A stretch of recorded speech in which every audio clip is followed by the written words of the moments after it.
everyone. My name's Sari. I use she, her pronouns. I'm a registered nutrition consultant, and I've been working at Sheena's Place as a facilitator for just over a year, and it's been such an honor. So for anyone that has done my group that's here today, if you've heard me talk about my tiny kitchen, I'm excited to finally show you my kitchen and where all the good stuff happens. So we really wanted to do some cooking webinars, and I couldn't think of a better option than pickles and fermented foods. They're so delicious and so great to have on hand, but can sometimes be intimidating. So just to start, I was hoping that we could do a bit of a fact or fiction.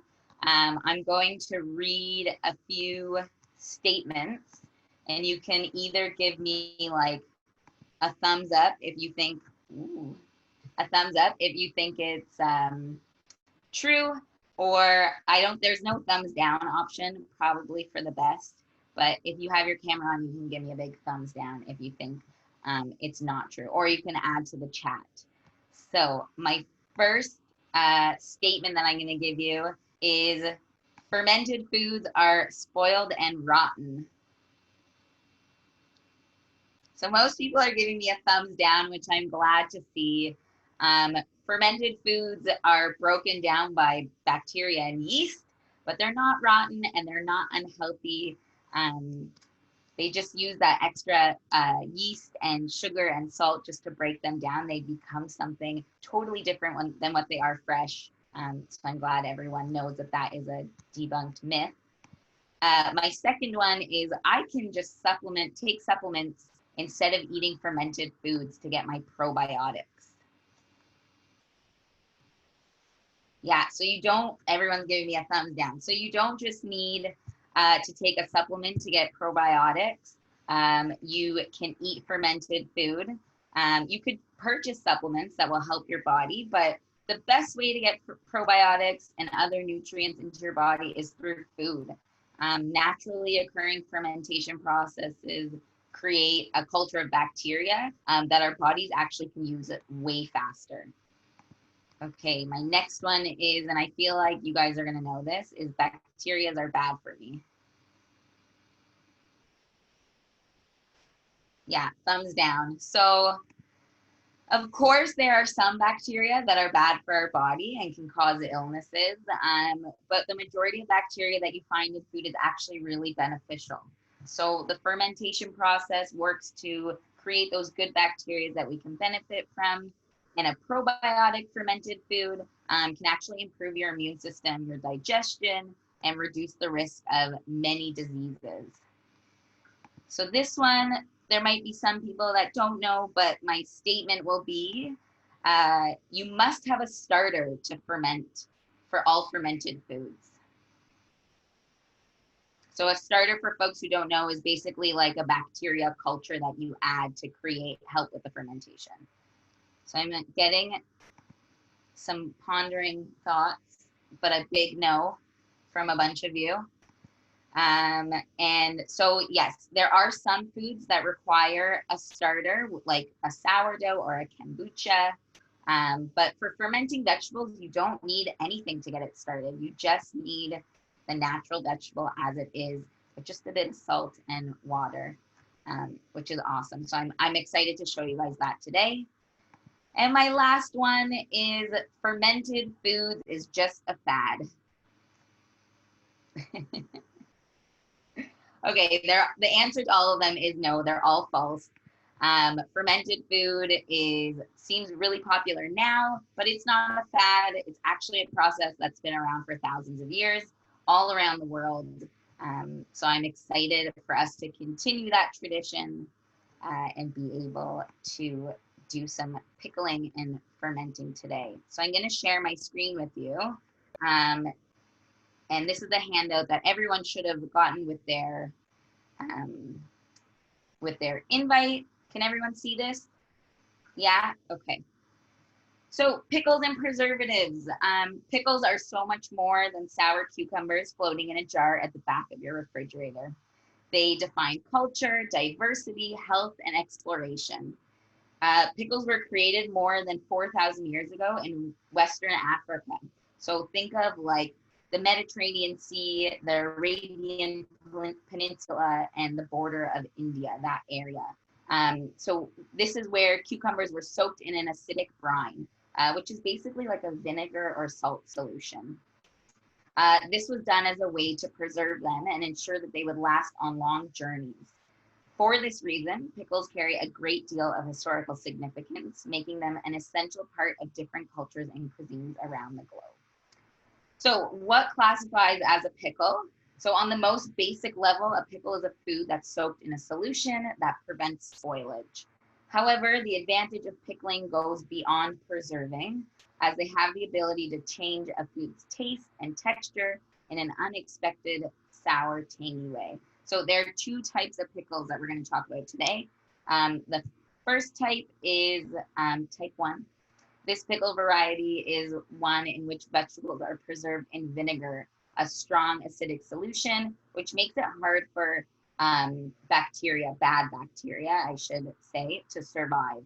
So this is anything that's quick pickle and most refrigerated pickle. So a quick pickle is basically when you take a vegetable and you put it in an acidic brine like vinegar and you put it in the fridge. So it might take 4 hours, it might take a week, but 3 of the 4 recipes that we're going to use today are quick pickle recipes. And then the second type, which we're also going to make today, is type 2. This pickle variety is when vegetables and sometimes fruit are soaked in a salt brine, which encourages a process of fermentation. So fermentation is actually the growth of good bacteria, which makes foods less likely to spoil because of bad bacteria. So an example of this would be pickled turnips, kimchi, or a sauerkraut. So we'll actually make the pickled turnips today, and you can see how that works. So just some top reasons to pickle at home. Pickling food is super easy. Pickled food is a practice that has been around for thousands of years, and if it was done in the ancient times, then we can definitely do it today. Once you decide which food you'd like to pickle, there's so many foods and vegetables to choose from. You simply need to submerge it in a brine of salt, sugar, vinegar, and or water. So I say and or because it might be one of these, it might be 2, it might be all 4, as you'll see today. So you could choose a variety of spices to play around with different flavors. Pickles are still fruits and vegetables, allowing you to enjoy fresh or preserved seasonal foods all year round. So pickled foods still retain their original vitamins and minerals, unlike cooked fruits and vegetables that have some nutritional loss from the heat of cooking and baking. So some pickles actually gain more nutritional benefit as they ferment, and that's kind of that probiotic that we were talking about. Pickles are nutritious and have great health benefits. Pickled foods don't hold as many health benefits as fermented foods, but they're still quite nutritious.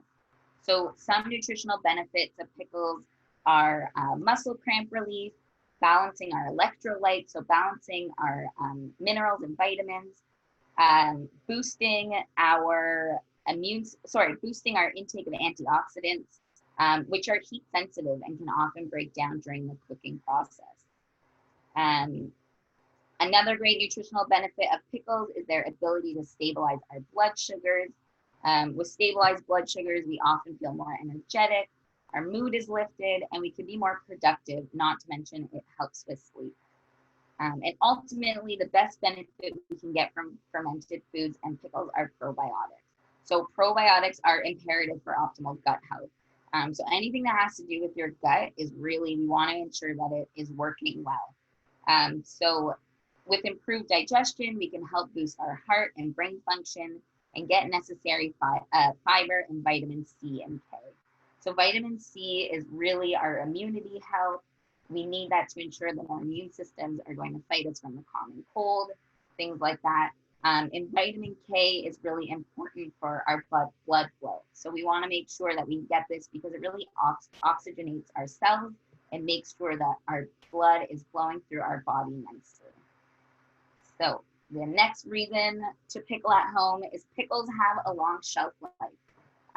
Pickles can be made all year round and are a great way to preserve those summer foods to enjoy in the fall and winter months. And properly canned pickles can last 6 months to a year opened, while refrigerated pickles can last 2 to 3 months open in the refrigerator.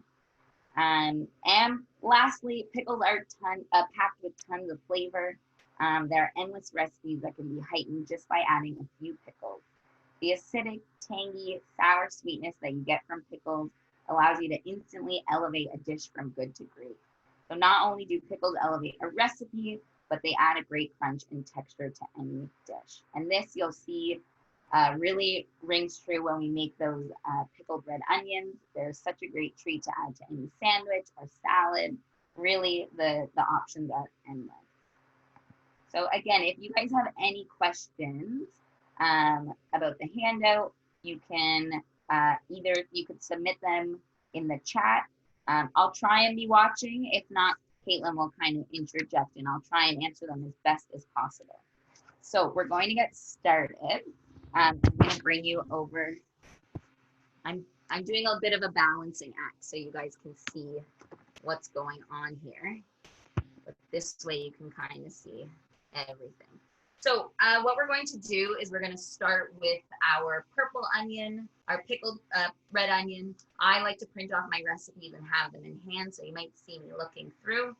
And we're also, I didn't add a recipe, but my lovely friend, a good friend of mine, brought me these cute little pearl onions from Prince Edward County. So I'm going to try and pickle these two using the same recipe as the purple onion or the red onion.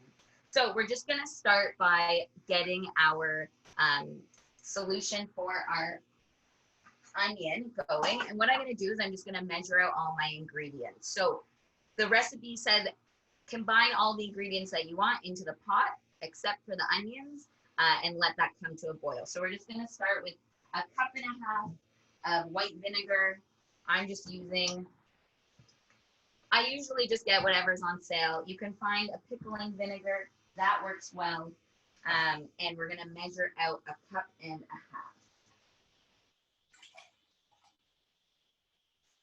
I will forewarn everyone, when you are pickling and boiling vinegar on the stove, it does create quite an acidic aroma.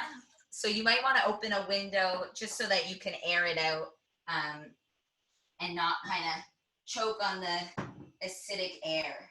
So I'm also going to add some sugar, and I need 3/4 cup. So I'm just going to measure this out. That's 1/4. That's 2. And that's 3. And for anyone who's wondering, I gave my hands a good wash before we started this webinar. But luckily, if you had a bit of anything, any bacteria on your hands, it would probably be killed by all the vinegar, so you'd be okay. Okay, so I have my water and my sugar in here. I'm gonna add 1/2 cinnamon stick. This really gives it a very floral taste. So if you don't love floral cinnamon, I would say omit it. If I can get this bag open, there we go. But so I'm just gonna put 1/4 actually of a cinnamon stick and just throw that in. I don't have cloves, but I am gonna use 1 cardamom pod. Again, that is gonna add that nice floral flavor. This is a black cardamom pod. Kind of looks like a dried out nut. I'm just gonna throw that in my water as well. The other thing that I'm gonna put in is I really like when my pickles are a little spicy, so I'm gonna put in some chili flakes, my bay leaves, and I don't know about you guys, but there's something about onions and caraway seeds that just work so well together. So I'm just gonna put about 1 teaspoon in my solution. And so it's best, these ones aren't optional. Well, they're all optional, but it's best to add some bay leaves. So I'm gonna add 2, maybe 3 went in there, but that's okay. And peppercorns. And our peppercorns are gonna be really great They add that nice peppery flavor. And I'm gonna put that in. So that's going to come to a boil on the stove. And then we are going to start with our onions. So while I have that going, I am going to start cutting up my onions. So I have just some red onions here. It calls for 1 large red onion. Mine are quite small, so I decided to go with 2. Okay, so the best thing to do is when you cut your onion, this is the bottom of the onion, and this one is the top. So someone quickly asked how many peppercorns you should put in. I would say about half a tablespoon, but if you want to add more because you like more of a kick, or less because you have more of a sensitive palate, you can scale up or scale down, but about half a tablespoon. So when I cut my onion, I'm just gonna slice off the end and slice off the top. I don't want a lot of food waste. I want that to be the only parts of the onion that I cut off. And then what I'm gonna do from here is I'm just going to peel my onion. I like when my pickled onion is in nice rings. So I'm gonna leave it whole, but if you prefer to have it in strips, you can do that as well. So I'm gonna peel my onion. I'm just gonna use my knife to kind of get the peel off.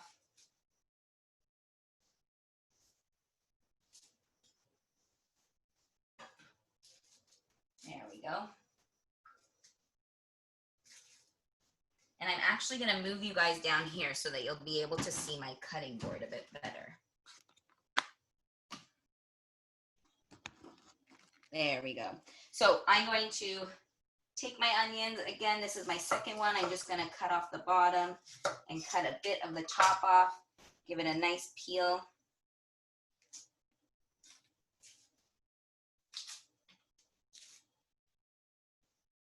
Try and get all the dry peels off. And there we go. When you're cutting, you wanna make sure that you have a sharp knife. And make sure that you're super focused and that you're not interrupted when you are cutting anything.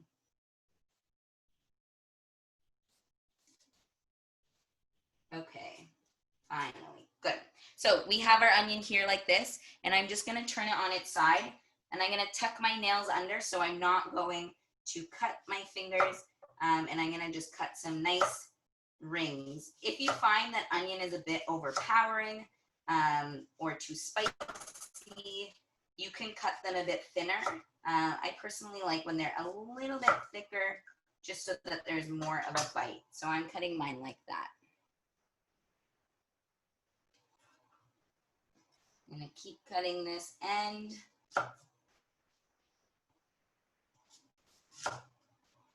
And I'm gonna get to this point, it's a little too risky to cut it, so I'm just gonna use my hands to make an arch. And then that way I can cut it knowing I won't injure myself. So that is one onion down. This is our last one.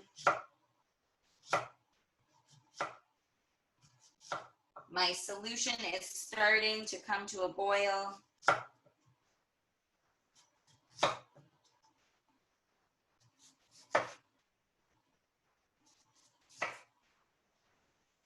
And so what I'm going to do for my curl onions is I'm going to just put the solution in the small container, and then I will leave the lid on. These onions are going to sit in the solution, and their color is really going to leach out, and it's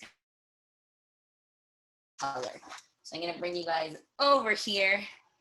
You're moving around my kitchen. This is our solution. You can see it's really starting. All the sugar has melted, and it's totally mixed into our water. And what I'm going to do is just pour some of this liquid. I'm actually just going to use this to be safe. I'm going to pour it onto my onions.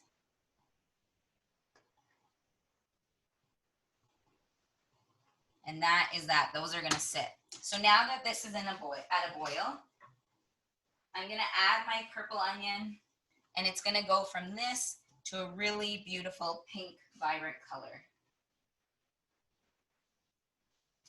And you can break them apart or leave them whole, but they'll probably break apart themselves. I'm just gonna make sure that they're submerged. And the color's really starting to change. So now that the onions are in, I'm going to let it come to a boil, and then we're going to take it off the heat and just let it cool. They'll be ready to put in our jar and throw it in the fridge. And that's how easy your pickled onion is. I'm just gonna turn up my heat. And we're almost there. You want a nice rolling boil, so you want to see big bubbles that look like rolling waves. And they're starting to happen on the sides here. And once we get there, I'm gonna put the lid on and just remove it from the heat and let it cool. I'd love to show you guys, there's like, the onion has gone to this really pretty pink color, and it's gonna be really awesome. So that is boiling, looks great. I'm gonna turn my heat off, and I'm going to put the lid on and move it out of the way. And I'm gonna bring you guys back over here. Perfect. So what I'm gonna do now is I'm just gonna take my little onions, cover it, close them up. I use just a regular mason jar lid. If you don't have this kind and you have like an old jar, that works as well. Whatever you got is fine. And I'm just going to close this up tight. I don't have to worry about if it's sealed or not at the top because it's going in the fridge. And I'm just gonna leave this out and we'll be good to go. Okay, so that's our first recipe done. What we're going to move on to next is our curried pickled veg. So what I have here is I have some cauliflower, carrots, and cabbage. All of it is already washed. And what I'm going to do is I'm just going to cut it up and I'm going to put it in my jars already. So I have some nice jars over here. Just this is an old sauce jar that I'm going to use. And I'm going to cut up my cauliflower into little florets. So tiny little, a floret is like one of these from your cauliflower. So I want them to be about this size, but if you want them smaller, you can do that as well. But I'm just going to use my knife, but mostly just break these apart with my hands to get some smaller sizes here. And I didn't put a measurement for how much cauliflower or cabbage or carrots you need. It really is up to you if you want to have more of one vegetable or more of the other, you can do that. Or however much fits in your jar will work. So I'm just gonna peel my carrot. Sari, there's a question about the jars. Do you have to do anything to them before pickling in them? Like boil, water? All of my jars are clean and dry, but because we're doing a quick pickle, you don't need to boil them. You don't need the seal to be totally sealed. Really on any of these recipes, that would only be if you were trying to preserve it and wanted to store it on the shelf in a pantry. But all of our pickles are gonna be stored in the refrigerator. So before I cut my carrots, I'm just gonna start making my solution. So I need my 3/4 cup of vinegar, of white vinegar. That's about 3/4 of a cup. And I need a 1/2 cup of apple cider vinegar. If you have apple cider vinegar, just make sure you give it a good shake. There's usually some sediment at the bottom, which you probably want to incorporate. We're going to do 1/2 cup of apple cider vinegar. This is going to add some really nice sweetness. Perfect. I'm going to throw that in. What else do we need? We need 1/3 cup of sugar. And so I had this recipe before, and it called for a lot more sugar, but I didn't love the way that it turned out. So I adjusted the sugar and to include a bit less. So if you find that this recipe is too sweet, you can always adjust it. If it's too acidic, you can add a bit more sugar. But the beauty of pickles is you kind of make it, taste it, and then readjust afterwards. Okay, so we have our sugar in here, and now I'm going to add our spices. So what I love about this recipe is the curry really makes it such a beautiful orange color, and it gives it a really nice flavor. So that's about 1/2 tablespoon. We need 1/2 tablespoon of mustard seed. And you'll find these curry veg are very common in Middle Eastern cuisine. So if you've ever been to the Middle East and they bring you like a plate of hummus with falafel and pita, you'll often find that they bring a dish of curried pickled veg. It's almost like a palate cleanser. It's really lovely. I'm gonna get my kosher salt. I find kosher salt works the best when pickling. Sometimes if you use like table salt, it makes your pickles a bit mushy. So I am just gonna stick with kosher salt. You could also use a pickling salt if you prefer. Sari, what kind of mustard seed? Mustard seed. Yellow? Okay. Yellow, yes. I use these guys. Okay, and so we have our curry, our salt, our mustard. I'm gonna put some black peppercorns over here.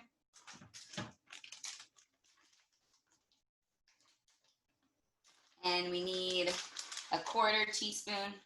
I'm just gonna put that in there. I personally like my pickles a bit spicy, like I mentioned, so I am gonna add a few chili flakes to this recipe. If you like that, you can add about 1/4 teaspoon of chili flakes to the recipe. So this is going to go on our stove. It's going to come to a boil. And then when it's nice and hot, we are going to pour it over our veg. So the carrot, I just peeled it. I'm going to slice off the top. Again, you don't want to waste so much carrot. You only need to slice off that little bit. I'm going to cut these into nice strips. So when you're cutting carrot, you want to always make sure it's on a flat surface. This way it doesn't rock and it's not dangerous to cut. Someone asked, yes, all of my spices are from No Frills. I try and just buy whatever's on sale. I like the No Name brand. They don't need to be expensive. So whatever you can find works well. And I'm just cutting these carrots into nice matchsticks.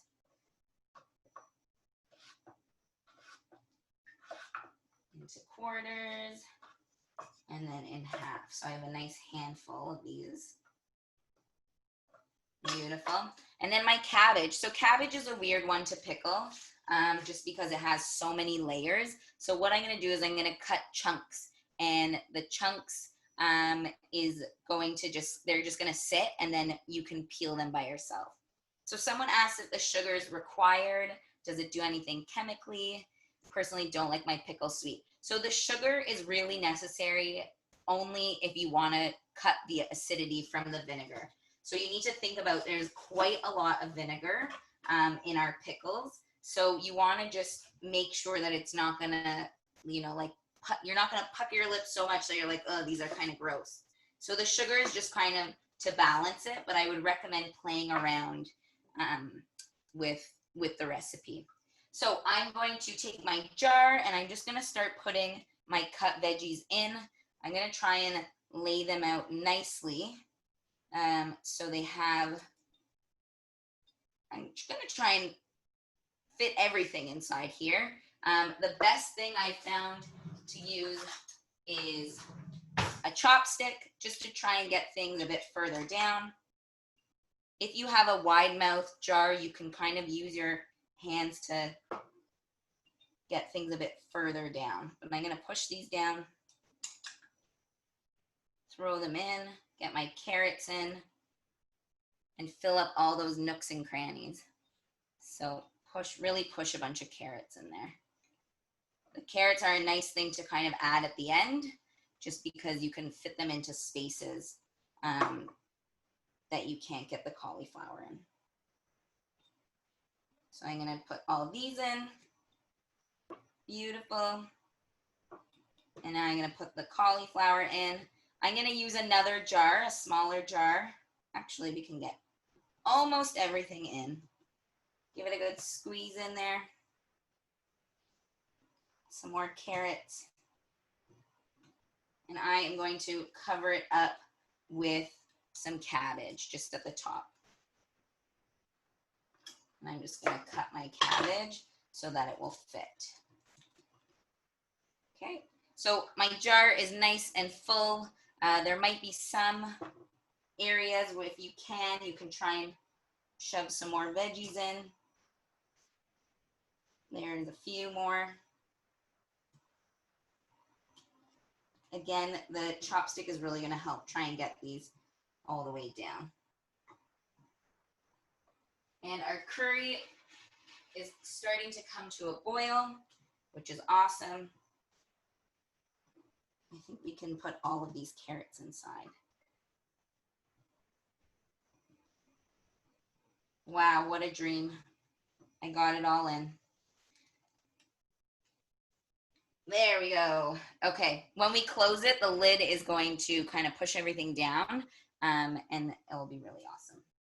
Okay, so our curry is boiling, our curry brine, and what I'm going to do is I'm just going to put it back in my measuring cup, just because it makes it easier to pour into my mason jar. So you really want to be careful when you pour it in, and try and pour it in through the holes. And I'm going to use my chopstick again to try and get some of the mustard seed to go all the way down. Maybe we can't put this top cabbage on just yet. I'm just going to let it fill up.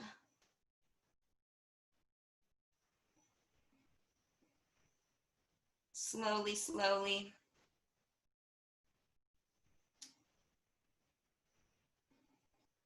And if you ever find that there is not enough brine for your jar, you just repeat the process of making this solution and just fill it up more.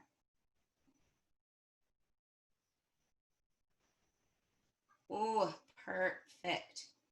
So I'm just gonna get all of these spices and seasoning out. And what's nice is that when you close this, a lot of that heat is actually going to try and seal the jar, which will be really nice. So we have quite a full jar here, but that's okay. I'm going to fit my lid on, try and tuck everything in. Be careful when you close it, as some of the hot water might push over, but it's always best just to use a rag and close it tight.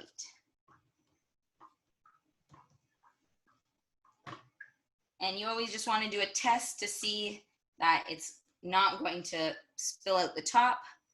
And there are your curried veg.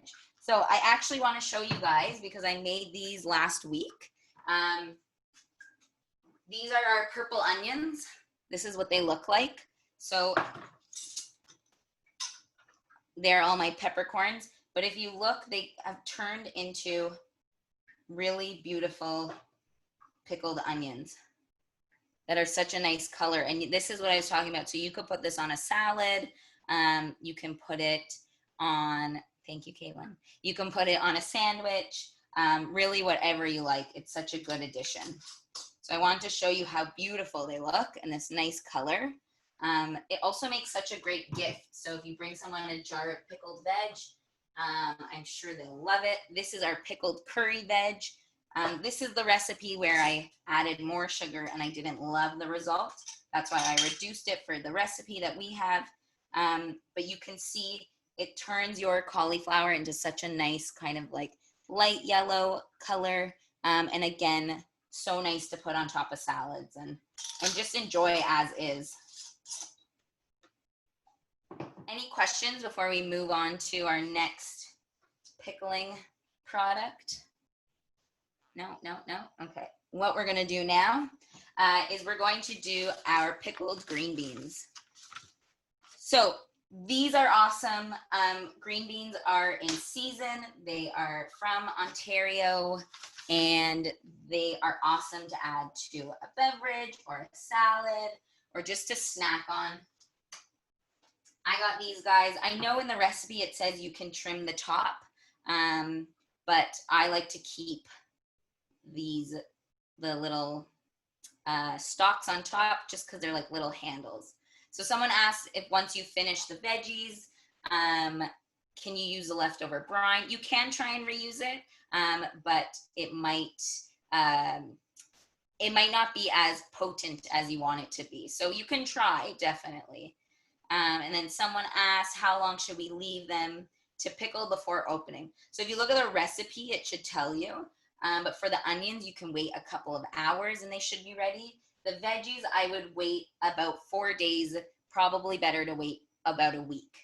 The beauty of these pickles is if you open them and they're not to your satisfaction, you can close them up and open them in another week and they'll be more pickled and more intense flavor. So it's really up to you. You can kind of taste and see how you like it. So these are our green beans. They're super beautiful from Ontario. I'm just gonna grab a handful. And I know the recipe says 40 to 50 is about a pound. I feel like some folks enjoy having an amount, but in this case, we're just gonna see what will fit in the jar. However many we can get in the jar will be best. So I'm gonna do 2 big handfuls and we're gonna make 2 little jars of green beans. So I like to just wash these really well. They can be a bit dirty. Sometimes they have like these things attached. You could just rip them off and just clean them up. This one is like straight from the garden, which I love to see. Just gonna pull those off. So again, we're just gonna wash them. If you wanna trim them, you can. Unfortunately, sometimes green beans have some not nice looking ends, so we're just gonna slice those away, but still try and use as much of the vegetable as possible. So we have our green beans, they're washed, and what we're going to do is we're just gonna start and get our liquid going. So just before we do that, we're gonna get all the stuff that we're gonna add into our jars. So I have some garlic I'm gonna use. I'm gonna use some yellow mustard seed. I'm going to use some chili flakes and dill, and all that stuff is gonna kind of sit at the bottom, and it's really going to infuse our green beans. If you don't love dill, you can totally leave the dill and just have regular green beans, pickled green beans. But if you want to be adventurous, dill is one of my favorite herbs, so I like to include it where I can. So I'm just gonna give these a quick little smash, and that's just gonna help us get the peel off. I know people have tricks to do that. I probably should have peeled them before, so you wouldn't have to suffer through me trying to get these garlic out of their shell or their skin. But alas, here we are. Okay. If you give it a good smack, it usually loosens from the skin, which kind of makes it easy to peel. If you don't feel comfortable using a knife to do that, you can always take a piece and apply force, give it a good twist, and it usually has the same effect. So we'll do it again. You want to give it a good crack, twist it around. I find that when you break the garlic a bit, and by break I mean kind of split it apart, it really releases a lot of its flavor. Okay. So now that we have our garlic going, we're just gonna pop them out and get started. And I was a bit nervous that we wouldn't have enough time for all 4 recipes, but I think that we are okay. So what I like to use is these little guys. They are just small 500 milliliter mason jars. And because pickling is so in right now, and by in I mean it's summer and most people are pickling, you can find mason jars at most big grocery stores. So No Frills I saw yesterday has, Metro definitely has, so that's super awesome. So I'm just gonna open my jars. Again, they're washed and dried. And I'm going to put my garlic in here. I like it garlicky, so 4 in each. Again, if you want more, you can add more. If not, no problem. So we have our garlic in here. We're gonna add our chili flakes and our mustard seed. So our mustard seed, we need about half a teaspoon. I'm just gonna get my measuring spoons out, half a teaspoon in. And you know what? I'm gonna make one a mustardy green bean, so I'm actually gonna put more. And you can just label it at the top that this one's more mustard and this one's the normal amount. And what I'm gonna do is with the one that has less mustard, I'm gonna put more chili flakes to try and get that extra spice. So I'm gonna put, I know this looks like a lot and I might regret it later, but I'm gonna put 1.5 teaspoons of chili flakes, and this one I'm only gonna put the half. So again, the longer it sits, the more it will be infused with that flavor. And now I have my seeds and my chili flakes at the bottom with garlic. I'm gonna put in some fresh dill. So my dill is washed. I'm just gonna take a big chunk. Again, I really like dill. So I'm gonna take I would say this is like 2 tablespoons of dill, and I'm just gonna put at the bottom. Someone has a question, can I use a clean jar that was from pasta sauce or store-bought pickles, etc.? Yes, you can. This is old pasta sauce. I just got, you might want to get a new lid or a new seal for your jar. That works really well. Because they're quick pickle, you don't have to worry about getting brand new sterilized jars because you know, they're just going to sit in the fridge and we don't need to really worry about if they're sealed or not. So yes, that's a great question. Definitely into reusing when you can. So all of my stuff is at the bottom of my jars, and what we're going to do is we're just going to start putting our green beans inside. But before I do that, I want to get my vinegar, salt, and water going, bring it to a boil. Are you guys wondering how I have so many sauce pots? Just for this reason? No, I'm kidding. I just have a plethora of small pots. So what I'm going to do is I'm going to add my 1 cup of vinegar. Find my measuring cup. Here is my 1 cup of vinegar.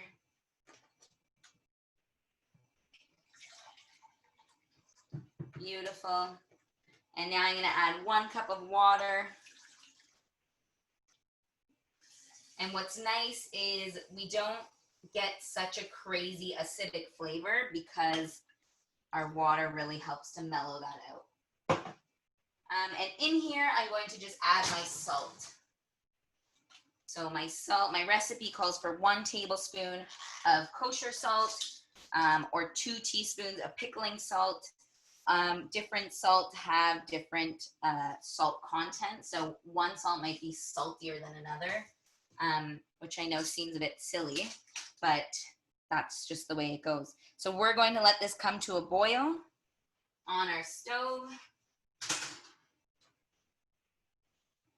And we're gonna fill our jars. So I'm gonna get my green beans. I'm gonna get a big handful. I'm just gonna quickly look through them to see if they're cute or not. And if they're not, I'm gonna just cut away at some of those blemishes. You also want to measure. Your jar might not be big enough, so you can always just cut the bottom. And now I know that something like that size will fit better in my jar. I'm still going to use the end. It's just going to be in the bottom of the jar. Those are the bits that you can throw in your salad. Okay, and I want to get a nice kind of handful. And we're going to try and pack as many green beans in our jar as possible. It's okay if you don't have a lot and some of them are floating around, but it's kind of nice when they are nice and packed tight in, especially if you are going to give this to someone as a gift. It's nice to give them a packed jar of green beans. If you want to use already those pruned fancy like French green beans, those are good too. They probably might take a little bit less time to pickle because they are thin. So I'm going to take my handful of green beans and I'm just going to put them in, try and put them in on the side. And anything that's sticking up at the top, I'm just going to slice away. So I'm going to put these in. And we're just going to add a few more. And really just try and get as many as we can in our jar. And again, we will just trim away at whatever is left up at the top. But this looks good to me. I'm going to push in some of those bits. I see one spot that is really opened up. And you want to pack them in nice and tight. So I'm just going to slice it with my knife. And I'm just going to try and put these bits in. Not really worried about having a little bit extra. So that's one jar. This jar, I'm just going to throw the ends in. And then I'm going to get the rest of my green beans and put them in a jar.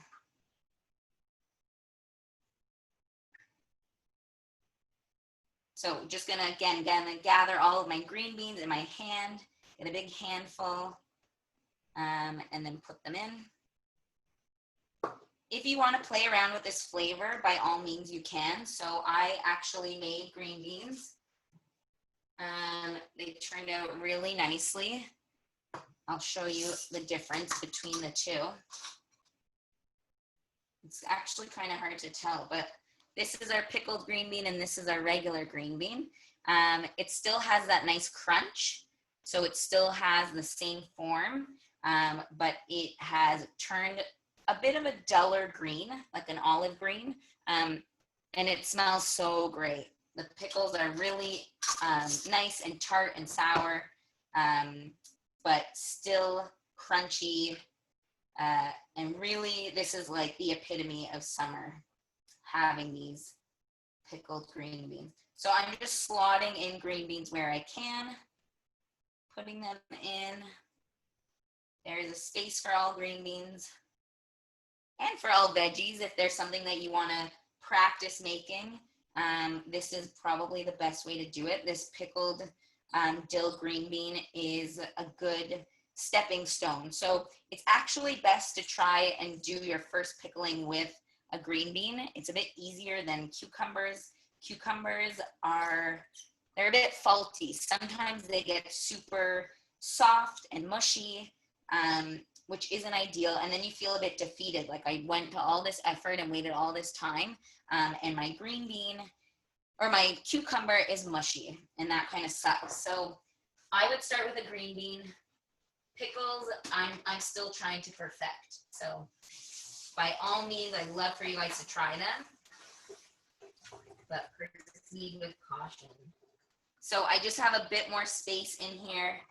I'm going to try and squeeze a few more green beans in.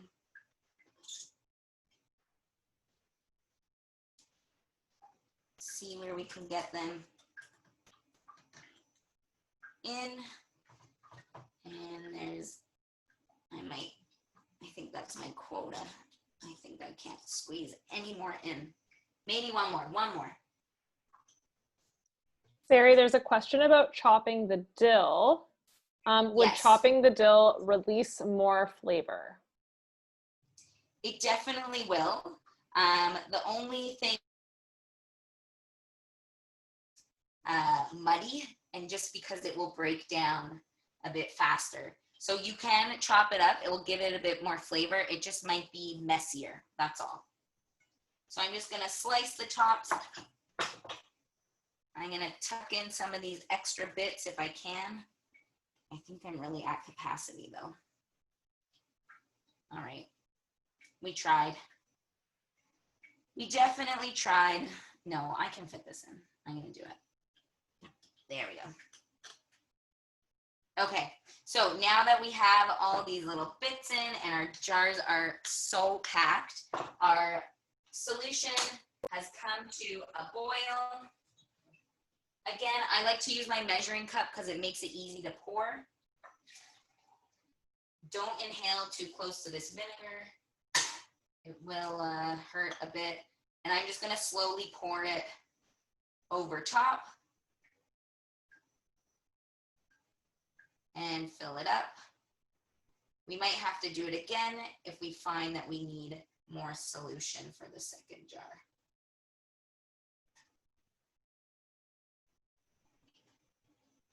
Ooh, is it gonna work? Oh, it's perfect. I love that. Don't you guys love when that happens? We even have a little extra. I would always allow for some bubbles to come up because there's a lot of air in these jars. So just let some bubbles come up, and if you can add some extra brine, this is what's left, a drop. Beautiful. So again, you want to be careful when you close these just in case any of the hot brine comes up, but we're going to push these closed, try and get the tread going, and I'm just going to use a rag to tighten it to keep my hands safe. And try and tighten these as much as you can. Again, the heat is going to seal these jars. Not that it's necessary, but it's kind of nice when you pop it open after a couple of days. And ooh, this one's leaking a bit. And there's a nice pop. Ooh. Okay, so I'm going to use my rag again just so that I can be safe. And close that. Beautiful. And so these are your pickled green beans. You can see everything is at the bottom, and it's really going to infuse that flavor. So we just want to make sure they don't leak. I should dry my hands first because I don't know. Okay, we're good. So these are our finished product of green bean, and they're really awesome. I wish you guys could taste, at least smell. So the last recipe is one that is very near and dear to my heart. My mom used to make this as a kid all the time, so I've got to give her a shout out. Thanks for the recipe, Mom. This is a pickled turnip, and this is actually fermentation, which is really cool. So our pickled turnip is going to have a lot of probiotics in it. It's going to be almost a bit fizzy because there's so much fermentation going on. And I hope you guys enjoy it. So we're going to use turnips, but we're also going to use beets just to get that really, really beautiful color. And then I'll show you what they look like afterwards. So I'll tilt you down back to my cutting board. This is a turnip. It's one version of a turnip. It's so beautiful. It has a nice purple and white color. I washed these really well. I gave them a nice scrub, but they still have a few blemishes. So I'm just gonna use a peeler to kind of take off some of those blemishes. And then I'm going to slice the top off. And I'm sure that if you planted or put this in water, there's already some regrowth that's happening here. That's a whole other webinar, guys. Regrowing our food scraps. Okay, so I'm just, again, slicing off the bottoms and the tops. This one looks nice to me.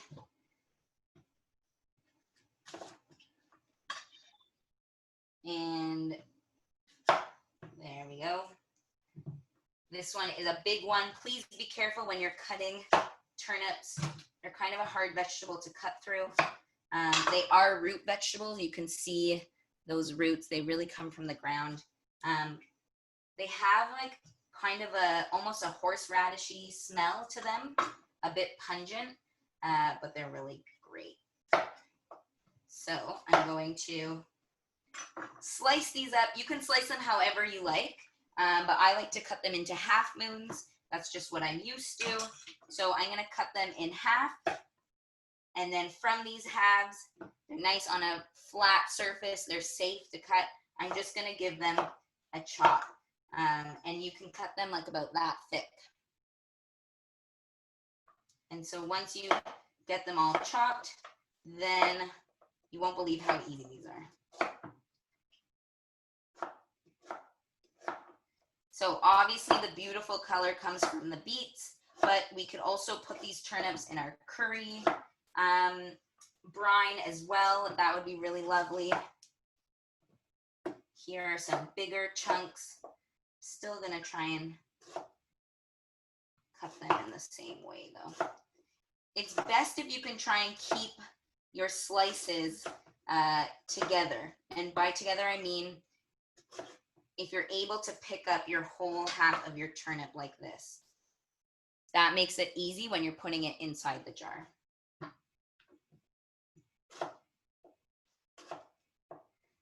And you can peel your turnips, but I find that the skin really adds a nice crunch and it keeps the vegetable intact. So if the center gets a little bit soft, it's okay because the edge is still quite crispy.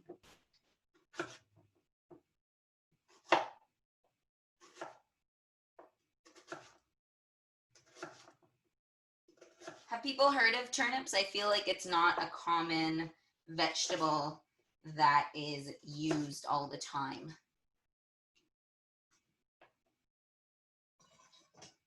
Yeah. So someone said that you're leaving the skin on, but sometimes they have a waxy coating.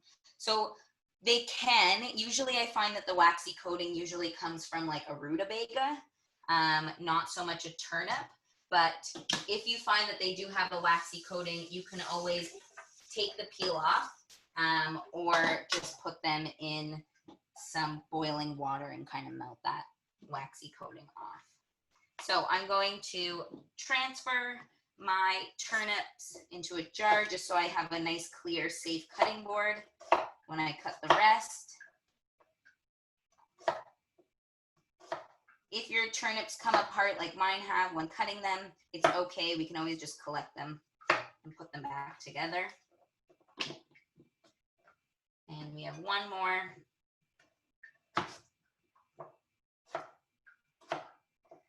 So you want to make sure that you have a bit more turnip to beet ratio. When I made this the last time, I had more beets than turnips, and it took longer for it to ferment, which is fine. I tasted it and then I put it back on the shelf just to ferment a bit longer because I wasn't happy with the flavor. You want it to be, I know this sounds so weird, but when you open it, it's gonna smell like farts a bit, and that's just because the turnip is quite a gassy vegetable. It produces a lot of gas. It comes from like cabbage and cauliflower and broccoli. So if you find that those foods kind of make you sensitive, or if you have IBS, I would proceed with caution. But what's nice is when those vegetables are fermented, the probiotics that are created are actually a bit easier on your stomach. So it's kind of the reason why some folks who are lactose intolerant are able to handle yogurt, because the probiotics and the bacteria that is created actually can break down the lactose that most people are intolerant to, which I think is so cool that our food can do that. And this way you do get to enjoy some things that maybe most often you wouldn't, which is lovely. If you don't love the idea of your hands getting a bit dyed from the beets, I would recommend using gloves, but if you don't care, like I don't, then just go for it. Just cutting off some blemishes, and I'm going to slice these up. So again, the beets, they kind of look a bit dirty, but they got a good scrub and they are good to go. Okay, so now that we have our beets and turnips all cut up, what I'm going to do is just layer them in a jar. So I'm going to do a few different jars, but what I want to do is just take some beets. I'm going to take a whole, these are sliced if you can see, and I'm just going to try and put this nicely at the bottom. Of course, it doesn't always work out that way, but it's okay. It doesn't have to be perfect. I'm going to take these turnips and I'm going to put them in. Again, try and do this in a way that you can pack in as many turnips as possible. Again, things don't always work out the way you want them to, but that is okay. Here, we're going to use tongs because it might just be a bit easier. We're going to use tongs to really get in to the bottom.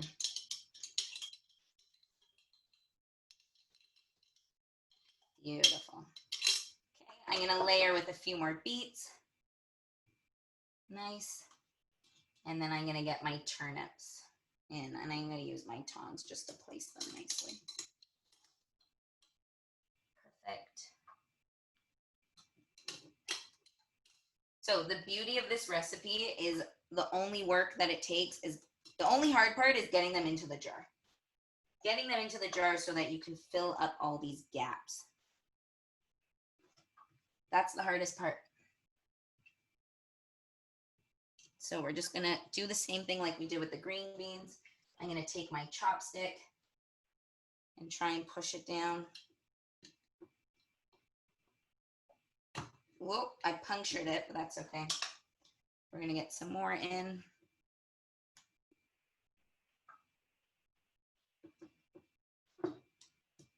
Okay, and we're gonna put a few more beets on top. And then wherever I can, I'm just going to push turnips in and get this jar filled up. So I can see over here, there are quite a few. There's a big space right here. So what I'm doing is I'm just trying to push the turnip down all the way and really push it in there. Okay.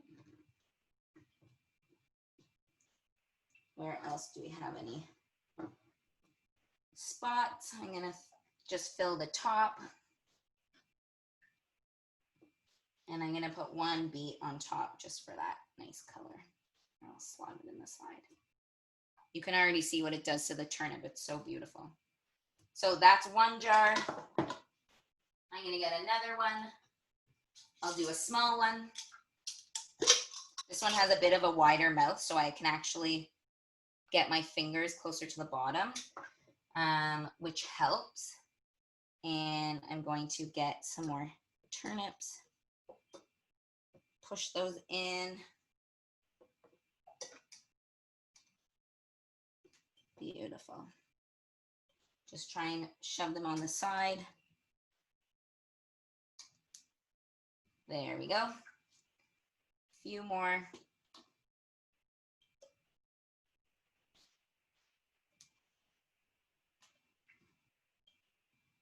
Nice. And now I'm going to layer some beets. So again, the beets are really just for color, but also a nice fermented beet is super lovely in flavor. And so I'm just going to put some more turnips.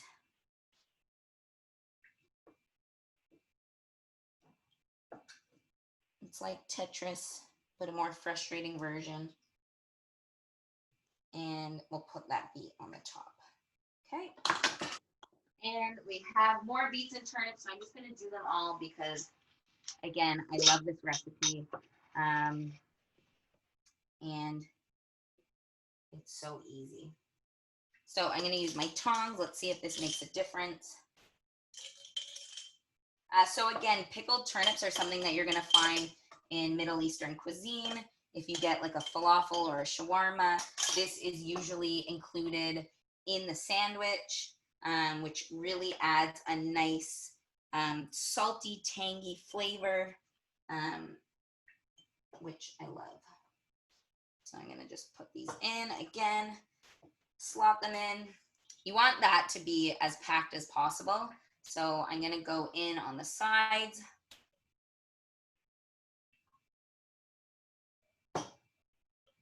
If you cut them in matchsticks, it's probably easier. So play around with it and see what you like. I would discourage cutting these into cubes just because they might take a bit longer to ferment.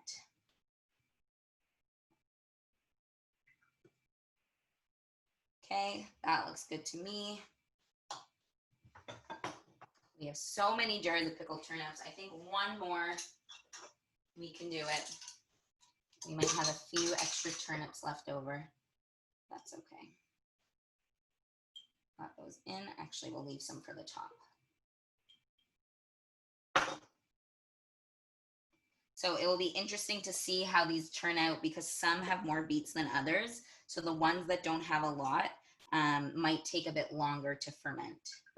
So these pickled turnips are actually going to sit outside of your refrigerator. So they're best to ferment in a cool, dark spot. So like a pantry.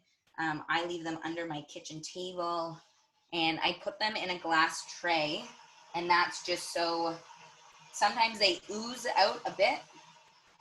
And we'll see what this will be like, even though it's not packed all the way. Sometimes they ooze a bit of liquid, but that's okay. That's really just the fermentation process happening. And so it's best just to put it on a tray in case it does leak. This way you don't get a big mess. So what we're gonna do now is we are going to add our liquid. Our liquid is super easy. It is just a tablespoon of salt to 2 cups of water. I only want a little bit of boiling water just to get that salt dissolved.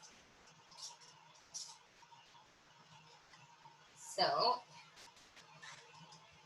we have our tablespoon, a heaping tablespoon. Our water is boiling, and we'll probably need to repeat this process a few times.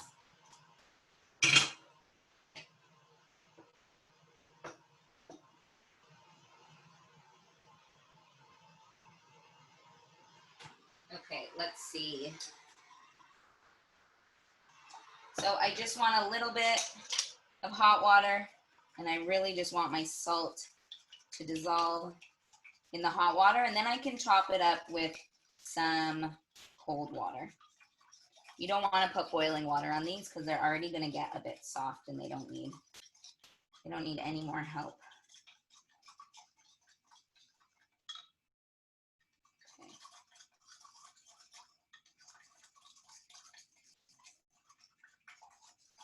Okay, we're almost there. I'm going to add a little bit more hot water. We'll get it boiling again. So like I mentioned, we'll probably have to do this a few times, but we're almost there.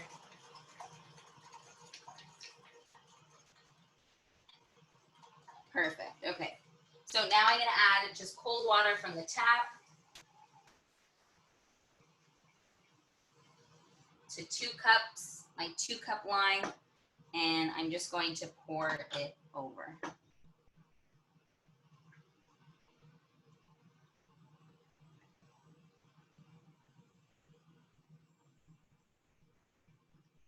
And again, you want to leave room for it to kind of let some of those air bubbles come out. I have a little bit of salt in here that I want to get out. Okay, and that looks great. I'm going to close this one up.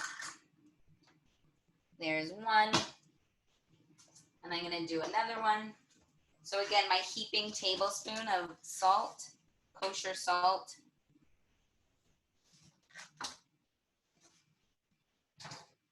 I'm going to melt it or get it dissolved into the water. Obviously, it takes a bit longer when you have kosher salt. They're bigger grains, but just be patient. It will dissolve nicely.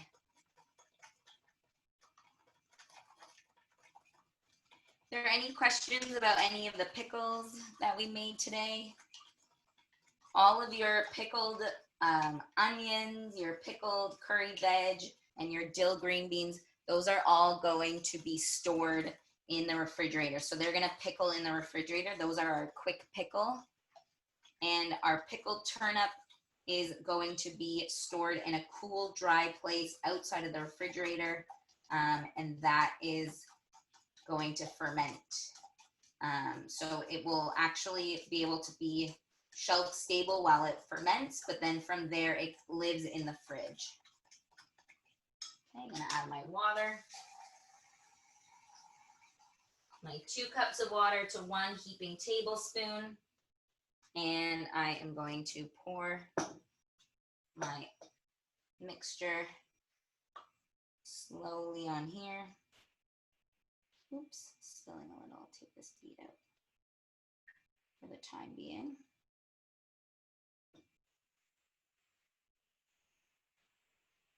We'll let it fill up. Again, it might spill over a bit, but not to worry because this one isn't hot. Close it.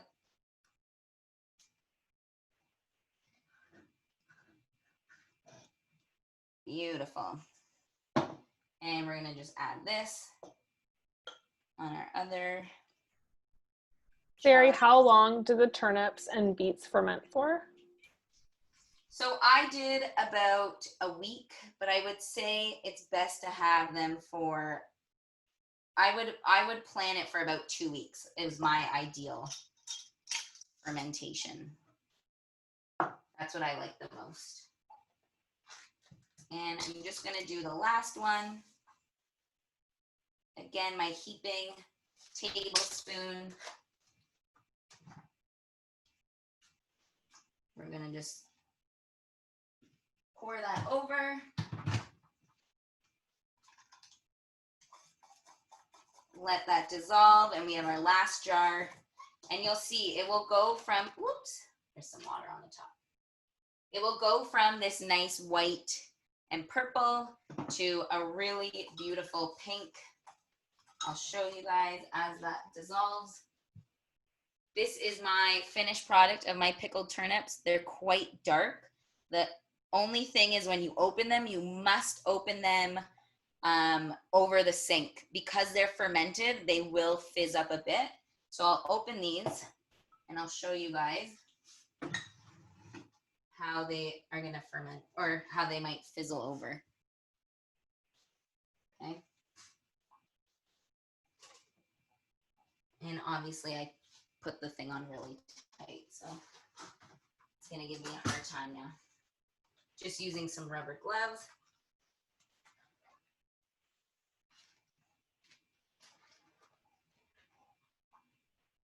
Oh, we're almost there. It's on so tight.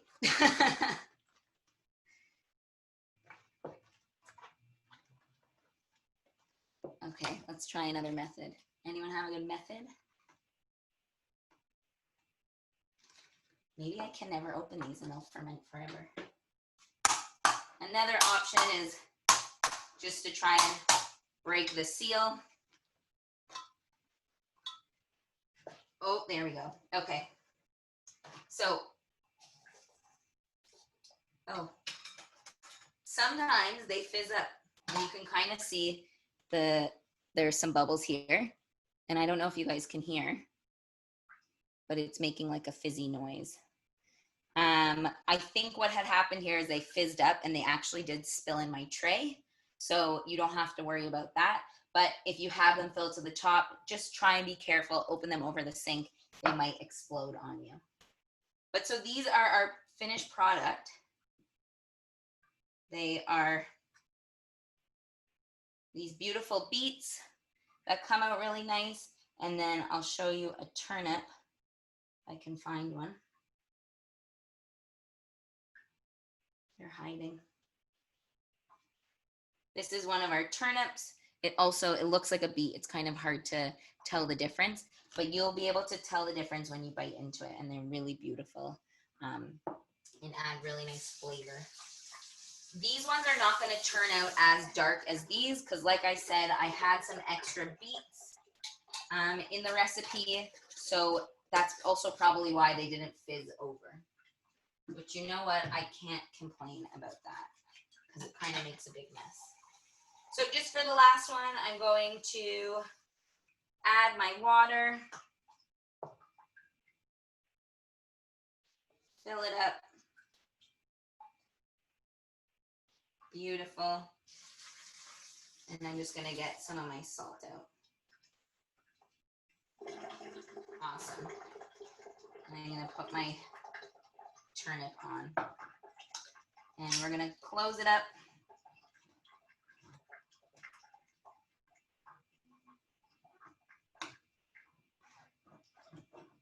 Beautiful. So what I'll do is I'll take all of my pickled turnips. As you can see, they kind of leaked in my dish, and I just put them over the jar or over the container, and I'll leave these under my kitchen table. Amazing. So I'm going to bring you guys back over here, back to where I'm sitting. And I just want to thank everyone for coming. This is my very first webinar, so I hope you enjoyed it. And I hope, thank you. And I hope that you guys have the opportunity to make this recipe and get creative and enjoy some pickles.